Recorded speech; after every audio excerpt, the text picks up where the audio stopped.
우리가 계속해서 우리는 교회를 세웁니다 라는 설교 시리즈를 이어가려고 합니다. 오늘은 그 두 번째 시간입니다. 신앙은 결코 추상적이지 않다, 이런 제목으로 하나님 말씀을 나누려고 합니다. 말씀을 시작하면서 여러분께 굉장히 신뢰되는 질문을 하나 드리려고 해요. 혹시 지난주 설교 기억하세요? 네, 굉장히 무례했습니다. 죄송합니다.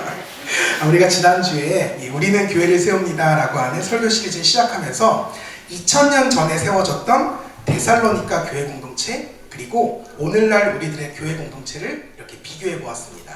정말 그때에는 너무도 찬란하고 아름다웠던 그 교회 공동체의 그 찐 모습이 안타깝게도 오늘날 우리들의 교회에서는 그렇게 잘 드러나지 않는다, 우리가 이렇게 말씀을 나누었었습니다. 그 시절 데살로니가 교회 공동체는 개척된 지 불과 3주밖에 되지 않았던 아주 어리고 연약한 교회였습니다. 뿐만 아니라 사회적으로는 그들의 모임 자체가 불법으로 여겨졌었고, 또 그로 인해서 그들의 담임 목사였던 사도 바울은 쫓겨나 버리고 말았습니다. 그래서 그 교회는 그 교인들을 돌봐줄 목회자마저도 사라진 그런 큰 위기에 봉착했던 그런 상황 속에 처해 있었습니다. 우리 생각에는 이쯤 됐으면 곧이라도 교회가 이렇게 흔들릴 것 같고 무너질 것 같고 와야 될 것만 같은데, 그런데 놀랍게도 성경을 보면 그들은 도리어 계속된 부흥과 성장을 거듭했다. 뿐만 아니라 자신들의 도시였던 이 데살로니가와 나아서 그 유라시아 대륙의 수많은 나라들까지 변화시키는 엄청난 인플루언서의 역할을 톡톡하게 감당하였다 라고 성경이 우리에게 증거하고 있어요. 온 세상이 그들을 통해서 예수님을 알았고 또 예수님을 보았고 하나님의 나라를 발견했습니다. 세상이 그들을 통해서 자신을 너무도 사랑하셔서 구원하시고자 하셨던 하나님의 진심을 깨닫게 되었어요. 하나님께서 처음 교회를 세우시고 바로 그 교회를 통해서 이 땅 가운데 이루고자 하셨던 하나님의 그 선하신 계획이 바야흐로 이 데살로니가 교회 공동체를 통해서 세상 속에 드러나게 됐다는 것입니다. 그렇다면 이 데살로니가 교회를 통해서 세상 가운데 증명되었던 그 교회의 교회다움은 무엇이었을까요? 반대로 이야기하자면 오늘날 우리들의 교회에는 잘 나타나지 않는, 잘 드러나지 않는 그 교회의 올바른 사명과 역할은 무엇일까요? 저는 그것을 오늘 우리가 함께 읽었던 이 성경 말씀에 비추어서 온 세상 가운데 믿음의 본을 보였던 데살로니가 교회 공동체를 통해 알아가 보려고 합니다. 과연 그들이 세상 가운데 보여주었던 이 교회의 교회다움은 무엇이었을까요? 성경은 그들의 모습을 이렇게 증거해요. 3절과 4절 말씀을 다시 한번 보겠습니다. 너희의 믿음의 역사와 사랑의 수고와 우리 주 예수 그리스도에 대한 소망의 인내를 우리 하나님 아버지 앞에서 끊임없이 기억하미니 하나님의 사랑하심을 받은 형제들아 너희를 택하심을 아노라. 아멘. 이 말씀을 한마디로 정리하자면 지금 데살로니가 교회 공동체는 믿음의 역사와 사랑의 수고와 소망의 인내, 바로 이 세 가지의 가치를 통해서 세상 가운데 자신들의 존재를 증명해냈다는 것입니다. 믿음, 소망, 사랑.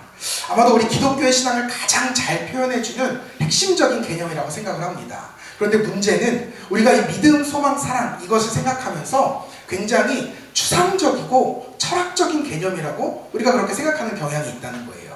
실제로 무언가 이렇게 눈에 보이는 가치가 아니라 머릿속에서만 떠다니는 그런 관념적인 개념이라고 우리가 이해하곤 합니다.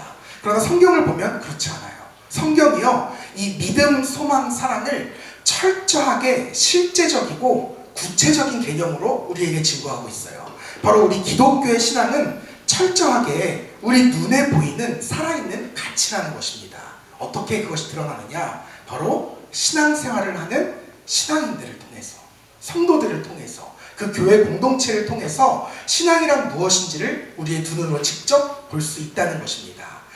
그래서 성경은 단순히 믿음, 소망, 사랑 이렇게 표현하고 있지 않고 굳이 믿음의 역사, 사랑의 수고, 소망의 인내 이렇게 우리의 신앙을 설명하고 있어요. 다시 말해서 성도들이 그 믿음으로 만들어내는 역사, 성도들의 사랑으로 촉진된 수고, 성도들의 소망으로 인해 생겨난 인내, 바로 이러한 일들이 지금 데살로니가 교회 안에서 그 공동체를 통해 실제로 세상 가운데 일어나고 있었다는 것입니다. 그리고 그러한 일들을 통해서 세상이 복음이란 무엇인지, 교회가 어떤 곳인지를 자신들의 두 눈으로 직접 볼 수 있었다는 거예요. 즉, 이 데살로니가 교회 공동체는 믿음의 삶, 사랑의 삶, 소망의 삶, 자신들의 이 삶의 모습을 통해서 자신들의 존재 가치 그리고 교회의 교회됨을 세상 가운데 증명해냈다는 것입니다. 그렇다면 과연 그들이 어떤 삶을 살았길래 성경은 그들의 삶을 가리켜서 믿음의 역사, 사랑의 수고, 소망의 인내 이렇게 표현해냈던 것일까요? 이 세 가지의 개념을 이 시간 함께 좀 나누려고 합니다. 먼저 믿음의 역사를 좀 살펴보겠습니다. 톨스토이라고 하는 사람이요, 사람은 무엇으로 사는가라는 책에서 사람은 무엇을 믿고 따르느냐에 따라서 그의 삶의 역사가 결정된다 이렇게 이야기를 했습니다. 그러니까 그 사람이 어떻게 살아가는가, 그 사람이 살아가는 모습을 보면 그 사람이 무엇을 믿고 사는지가 뻔히 보이게 된다는 겁니다. 이를테면 돈을 믿고 따르는 사람은 그저 돈을 위해서만 살아간다는 거죠. 돈을 벌기 위해서라면 자신의 양심을 팔아서라도 어떻게든 돈을 쫓아 살아갑니다. 또 출세가 전부다라고 믿는 사람은 오직 그것을 위해서만 살아가요. 늘 누군가에게 의지하고요, 줄을 서고 다른 사람이 어떻게 되든 말든 어떤 피해를 보든 말든 수단 방법을 가리지 않고 정말 오직 성공을 위해서만 살아간다는 거예요. 이처럼 사람은 자신이 믿는 바대로 살아가는 존재입니다. 이렇게 같은 관점에서 그렇기 때문에 하나님을 아버지다라고 고백하며 살아가는 사람은, 하나님을 아버지로 믿는 사람은 하나님의 자녀다운 삶을 살아가게 되는 것입니다. 결코 이 사람은요, 열등감에 시달리지 않아요. 하나님의 자녀로서 늘 높은 자존감 가운데 당당하고 자유하게 그렇게 살아가게 됩니다. 또한 예수님을 구주로 고백하는 사람은 돈, 명예, 권력, 쾌락 이것을 쫓으라고 하는 그 세상의 수많은 유혹 속에서도 오직 주님의 말씀대로 살아보고자 최선을 다합니다. 이 땅에서의 성공이 아니라 이 땅에서의 승리를 위해 살아간다는 거예요. 야고보 사도의 말씀처럼 그의 믿음이 그의 행동을 증명해냈다는 것입니다. 그리고 그 믿음의 행동이 쌓여서 믿음의 인생이 되고요, 그 인생들이 모아져서 믿음의 역사가 되는 것입니다. 여러분, 도시는 어떤 곳일까요? 지난 시간에 나누었는데 예나 지금이나 도시는 오직 성공을 위해서, 출세를 위해서 고향을 등지고 온 사람들이 모여서 만들어진 곳이 도시입니다. 이 큰 도시에서 남보다 더 낮게 사는 것을 인생의 성공이고 전부라고 믿는 사람들이 모여서 사는 곳이 도시라는 곳이에요. 그래서 늘 적자생존, 이전투구 이런 양상이 이 도시 가운데 펼쳐집니다. 이 도시 속에서 살아남기 위해서는 다른 사람이 어떻게 되든 말든, 심지어 내 친구, 내 동료가 어찌 돼도 상관없고 오직 나만 잘 살고 나만 잘 먹으면 된다, 이런 아주 저급한 가치를 추구하는 것이 사실 우리가 살아가고 있는 도시의 솔직한 이면이에요. 수많은 사람들이 모여서 오직 소수에게만 주어진 풍요를 자기도 갖기 위해서 끊임없이 경쟁하고 서로를 짓밟고 어떻게 해서든지 끝까지 살아남아야 하는 곳, 이곳이 바로 우리가 살아가고 있는 도시입니다. 이러한 도시 속에서 우리가 믿고 있는 것은 무엇일까요? 여러분은 지금 무엇을 믿고 어떻게 살아가고 계십니까? 우리가 오늘을 살아가는 모습을 보면 우리가 진정으로 무엇을 믿고 사는지가 고스란히 우리의 삶 속에 담겨 있는 것을 느낄 수 있어요. 돈, 혹은 성공, 혹은 사람들의 인정. 우리가 무엇을 믿고 사는지 다 우리의 삶 속에 드러난다는 거예요. 삶 속에서 진정으로 내가 쫓고 있는 가치는 여러분 무엇입니까? 여러분 정말 예수님이 맞습니까? 정말 하나님 나라의 확장을 위해서 나의 시간과 나의 물질을 드리고 계십니까? 내 주변의 사람들이 그것을 인정해 줄까요? 적어도 오늘 본문 말씀에 등장하는 이 데살로니가 교회 성도들은 자신들이 믿는 바를 분명하게 했다는 거예요. 그리고 그것이 세상 가운데 고스란히 드러났다는 겁니다. 그것이 무엇이냐? 바로 예수 그리스도였어요.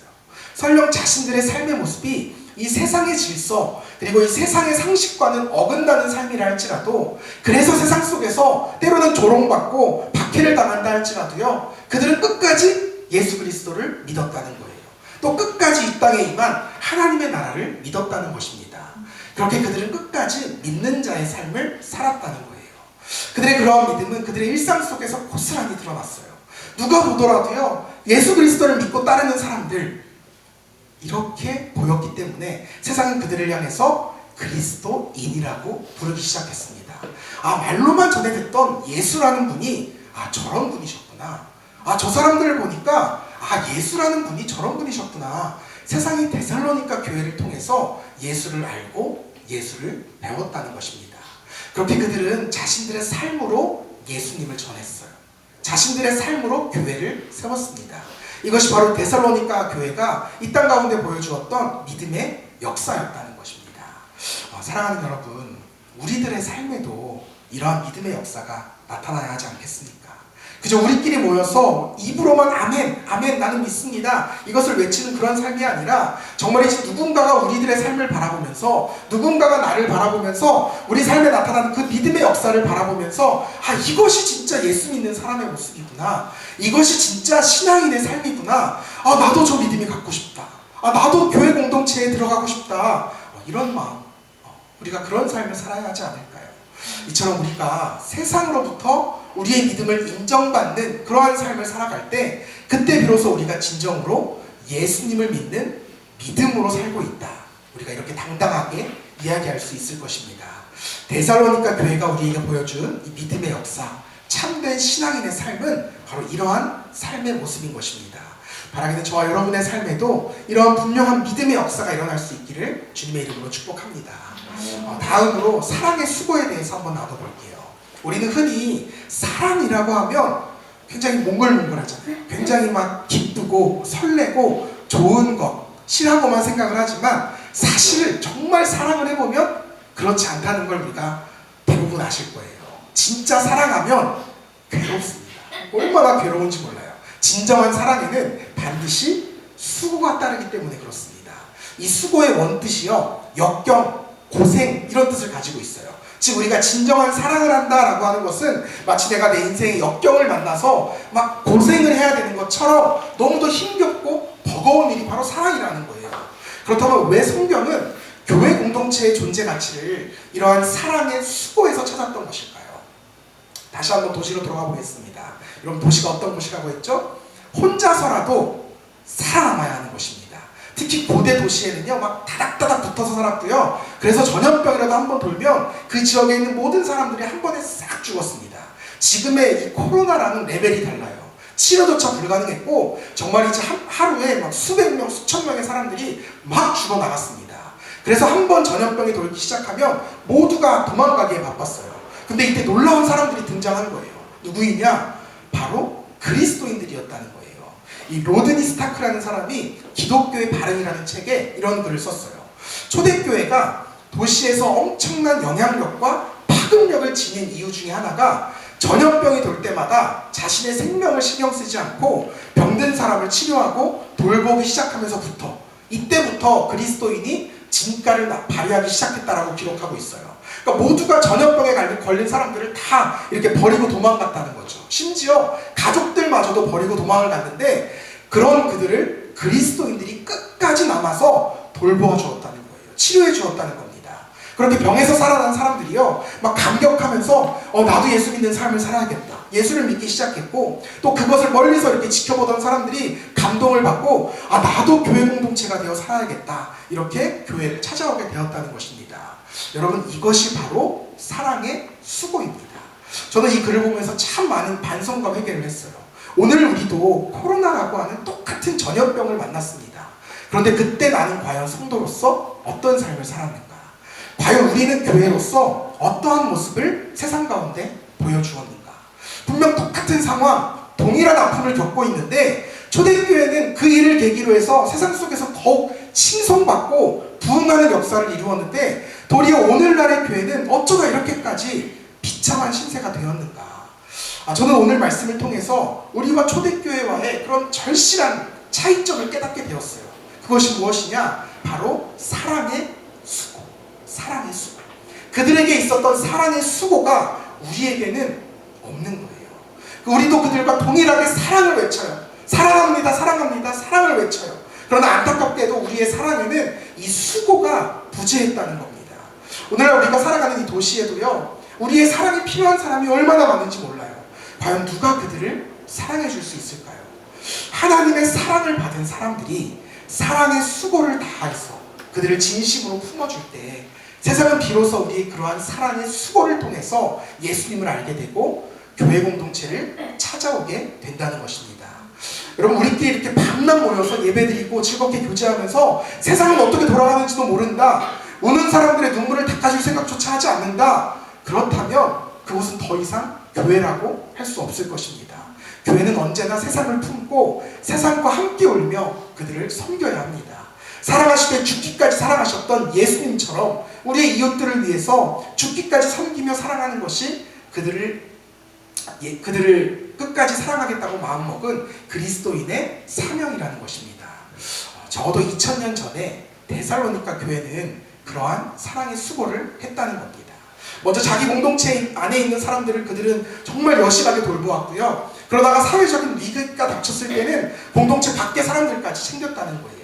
전염병이 돌 때도 자신들은 이미 구원받았으니 죽어도 괜찮다, 이런 담대한 믿음을 가지고 그들의 이웃들을 돌보았다는 거예요. 그리고 실제로 기록을 보면 수많은 그리스도인들이 그들의 이웃들을 섬기던 중에 이 전염병에 옮아서 목숨을 잃고 맙니다. 여러분, 그리스도인들이라고 해서 죽는 것이 겁나지 않았던 것이 아니에요. 그리스도인이라고 해서 하나님의 은혜로 나는 절대 죽지 않을 거야, 이런 마음으로 용기를 냈던 것이 아니라는 거예요. 오히려 죽음 이후에 어떤 세계가 나에게 펼쳐지는지를 그들은 너무도 잘 알았기 때문에 죽음조차 두려워하지 않을 수 있었다는 겁니다. 영원한 생명에 대한 이 분명한 확신, 이것이 그들의 믿음을, 그들의 마음을 굳건하게 세워주었다는 거예요. 이것이 바로 데살로니가 교회가 보여주었던 사랑의 수고였습니다. 바라기는 정말 우리 사랑하는 교회 모든 성도들에게도 이러한 사랑의 수고, 끝없는 희생과 헌신이 넘쳐날 수 있기를 주님의 이름으로 축복합니다. 마지막으로 소망의 인내에 대해서 나누겠습니다. 이 본문에서 말하는 소망은 단순하게 앞으로 잘 되겠지, 이런 막연한 기대심이나 긍정의 힘, 이런 것을 뜻하는 단어가 아닙니다. 본문을 보다 정확하게 번역하면 그냥 소망이 아니라 예수 그리스도에 대한 소망입니다. 곧 예수님께서 다시 이 땅에 오셔서 온 세상을 심판하실 것이고, 적어도 그분을 믿고 따랐던 그리스도인들에게는 심판이 아닌 상을 주실 것이다. 이 하나님의 약속의 말씀을 믿고 끝까지 인내하면서 기다리는 것을 의미하는 거예요.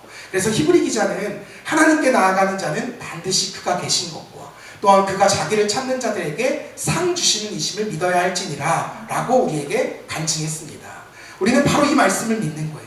그리스도인들은 이 말씀을 바라고 소망하는 존재입니다. 그렇기 때문에 그리스도인들은 세상과는 다른 길을, 다른 선택을 할 수 있다는 거예요. 여러분, 그리스도인이라고 해서요 무조건 힘든 길을 걸어야 되는 것은 아니에요. 그리스도인에게도 동일하게 세상을 편하게 살아갈 수 있는 권리가 있습니다. 세상을 즐길 권리가 있습니다. 하지만 그리스도인들은 그저 그리스도인이라고 하는 이유 하나만으로 그것들을 다 내려놓고 다른 인생을 선택할 수 있다는 거예요. 다른 기쁨, 다른 행복을 취하는 것입니다. 그래서 그리스도인들의 세상살이는 세상적인 눈으로 봤을 때는 무척이나 힘들고 어려운 길이에요. 하지만 그럼에도 불구하고 그리스도인들이 끊임없이 좁은 길을 선택하고 그 길로 꾸준히 걸어갈 수 있는 이유, 그들에게 소망이 있기 때문이라는 것입니다. 거듭 말씀드리지만 도시는 철저하게 자신만을 위해 살아가는 곳입니다. 그렇게 살면 쉴 때마다 좋은 곳 다니면서요 얼마나 누릴 수 있는 게 많은지 몰라요. 세상은 그것을 성공이라고 불러요. 부귀영화라고 불러요. 그런데 놀랍게도 그리스도인들은 자신만을 위해 사는 그런 윤택한 삶을 줄이고 쪼개는 사람들입니다. 그 대신에 나보다 힘겨운 삶을 살아가는 이들을 찾아가서 그들을 위한 삶을 살아간다는 거예요. 뽕한 쪽이라도 어떻게든 나누어 살아가려고 한다는 거예요. 어떻게 이런 삶을 살 수 있느냐? 예수 그리스도에 대한 소망이 있기 때문이라는 거예요. 이 삶에 대한 분명한 상급을 하나님이 주실 것이라는 소망이 있기 때문이라는 겁니다. 제가 이제 일전에도 간증했던 적이 있어요. 제가 한 6, 7년 전쯤에 그 인천공항에 있는 영종도에서 이렇게 청년 사역을 했던 적이 있어요. 그러니까 지금도 그런 눈빛인데, 영종도라고 하면 다들 이렇게 무인도에서 제가 통통배 타고 온 것처럼 그렇게 생각하시는 경향들이 있어요. 근데 아니에요. 거기도 도시예요. 거기도 집 바로 앞에 스벅도 있고요, 빠바도 있고요, 버거킹도 있어요. 이렇게 말하니까 도시골 같네. 아무튼 제가 이제 교회에 처음 그 교회에 부임했을 때 6명의 청년들과 함께 신앙생활을 시작했습니다. 근데 하나님께서 막 은혜를 정말 쏟아 부어주시는 거예요. 그 과정은 너무 길어서 다 말씀드릴 수가 없지만, 그렇게 제가 섬기던 4년 동안 약 30배 정도의 교회의 성장을 이룰 수가 있었습니다. 저희가 이제 한 교회에 속한 청년부에서 시작을 했어요. 예배의 출석 인원이 한 70명을 넘어서면서부터 청년교회다 이렇게 독립을 했습니다.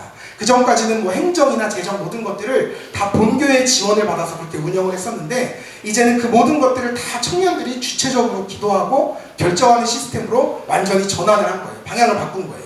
그러니까 독립을 딱 선포하고요, 한 해 예산 계획을 세워야 되잖아요.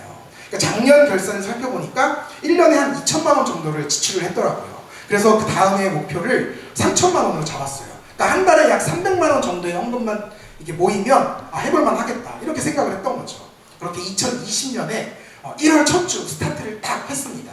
그런데요, 이게 세상 말로 소위 대박이 난 거예요. 정말 어떻게 알았는지요? 새 가족이 막 밀려 들어오기 시작하고요. 또 당시 함께 신앙생활하는 청년들이 한 마음으로 내가 이 교회를 세우는 창립 멤버다.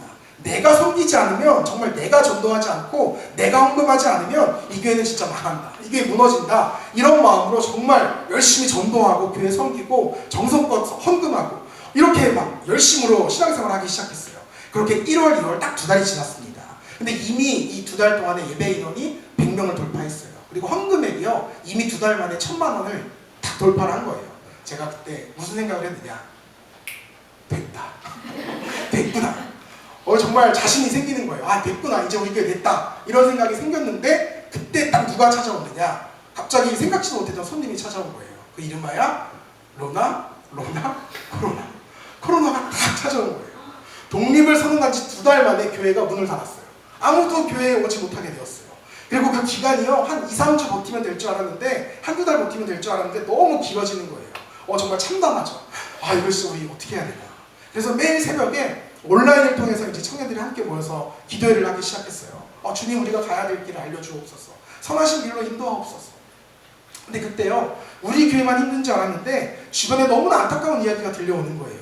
이렇게 월세조차 내지 못하고 힘겨워하는 그런 연약한 교회들의 이야기가 들려오기 시작하고요. 선교지들마다 선교사님들의 생계 자체가 위협을 받는다는 안타까운 소식이 저에게 들려오는 거예요. 제가 그 이야기를 듣는데 문득 저에게 이런 생각이 드는 거예요. 어쩌면 우리 교회가 이 어려운 시기에 세워지게 된 것이 바로 이때를 위함이 아니겠는가. 이런 때일수록 우리가 우리 힘들다고 우리 곳간을 꼭꼭 닫아놓는 것이 아니라 도리어 주님께서 마음껏 쓰시도록 이 곳간을 활짝 열어놓아야 되겠다. 이런 생각이 드는 거예요. 그래서 그런 저의 마음을 청년들과 함께 공유했고요. 리더십들과의 조율을 거쳐서 이 새벽 기도할 때 이렇게 제가 선포를 했어요. 앞으로 우리 교회는 우리를 위한 예산은 5분의 1로 줄이겠습니다. 그리고 할 수 있는 대로 주변의 어려운 교회들, 이웃들, 선교지를 섬기겠습니다. 멋있잖아요. 너무 멋있잖아요. 일단 말은 멋있게 딱 뱉었어요.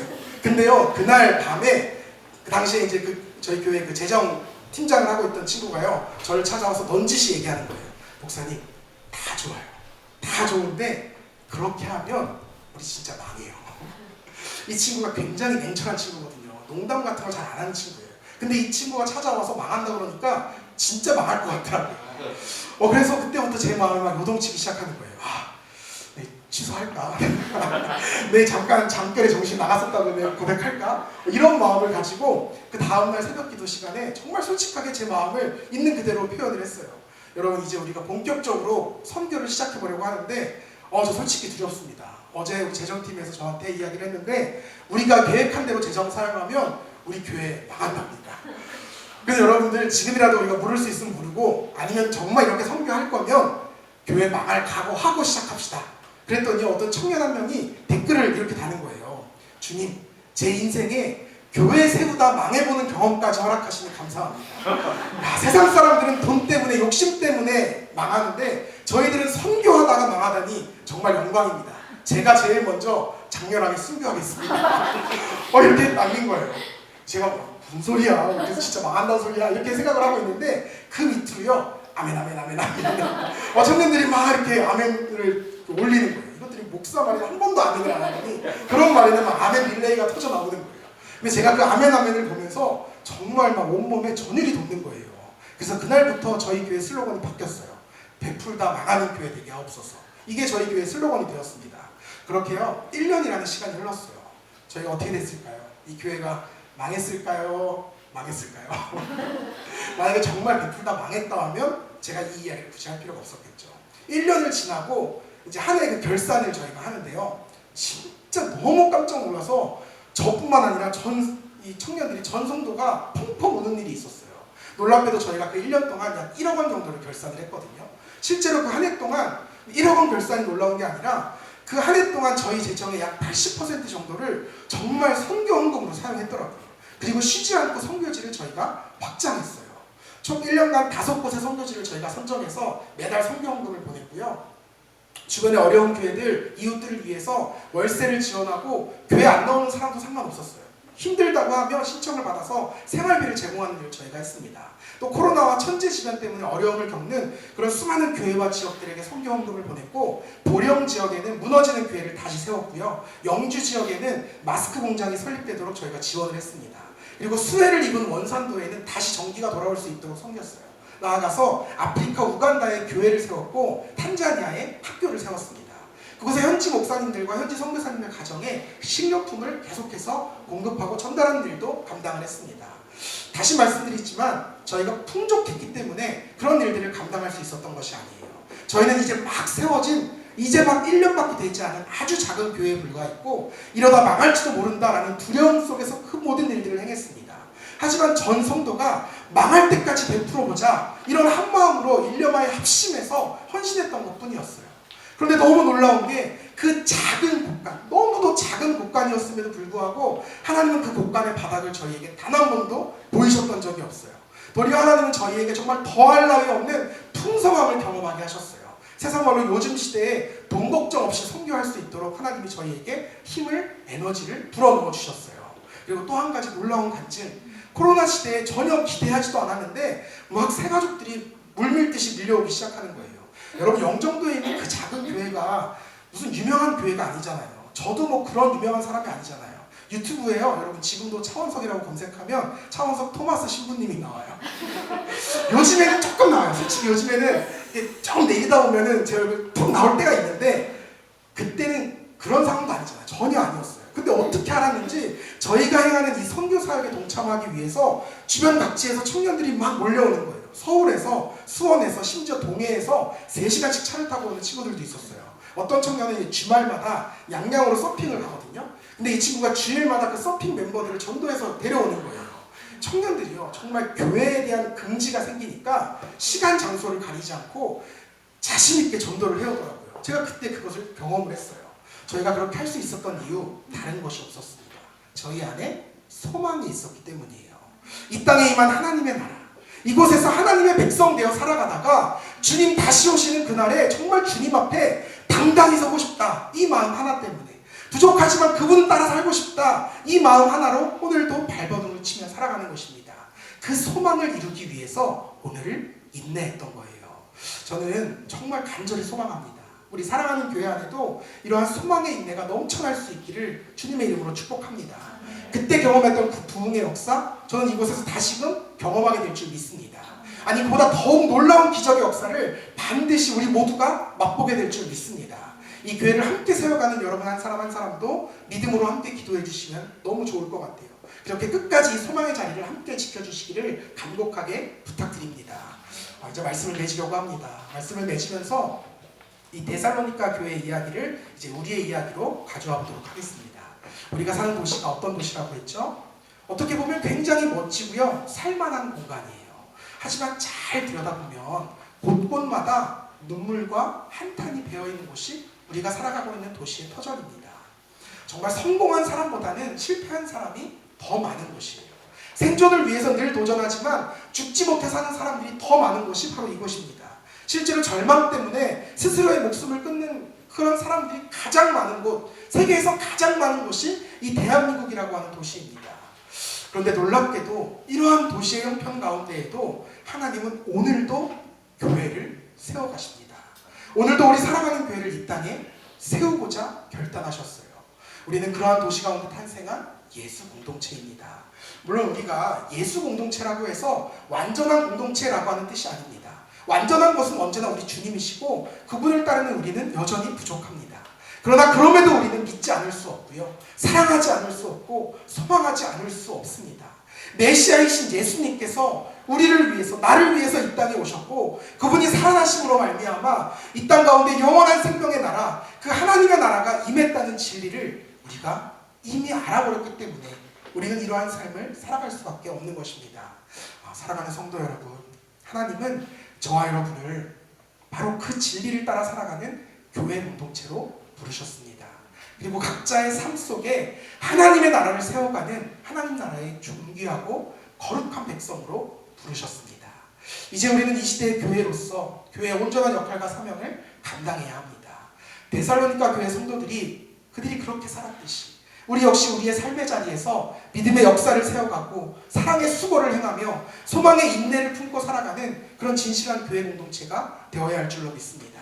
여러분, 신앙은 결코 추상적이지 않습니다. 머릿속에 떠다니는 것이 신앙이 아니에요. 우리의 신앙이 삶으로 드러나야 합니다. 살아있을 때 신앙은 비로소 신앙입니다. 우리 모두가 그러한 진실한 신앙인이 되기를, 우리 교회가 그런 진실한 교회 공동체가 되기를 주님의 이름으로 축복합니다.